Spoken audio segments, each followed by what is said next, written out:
নমস্কার বন্ধুরা, আজকে আমি আর আমার বান্ধবী দুজনে মিলে চলে গেছিলাম বাঘাযতীনের জোড়াকালী পুজো দেখতে। তো ওই আমাকে বলেছিল যে চলো বাঘাযতীনের জোড়াকালী পুজো হয়েছে, আজকের দিনটা থাকবে।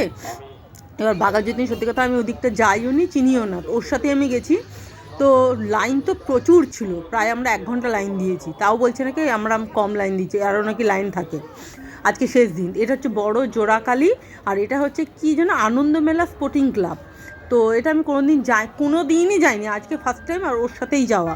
তো আর জোড়াকালী আমি দেখবো। তারপরে জানতাম না এখানে জোড়াকালীর সাথে একটা মানে একটা ভূতের প্রদর্শনী হচ্ছে, মানে ভূতের একটা শো হচ্ছে।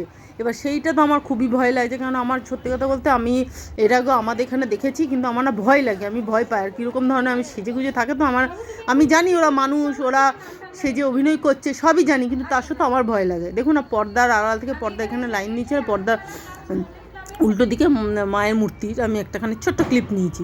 এবার পুরো রাস্তা না এরকম লাইট, ব্লু কালারের লাইট দিচ্ছে, আর উপরে না ভূতের মানে সাদা কাপড় দিয়ে কিছু বলমদ ঝোলানো আছে। যাই হোক, যথারীতি লাইন দিয়ে ঢুকেছি, কিন্তু ভেতরে ঢুকে না আমার ভীষণ ভয় লেগেছে।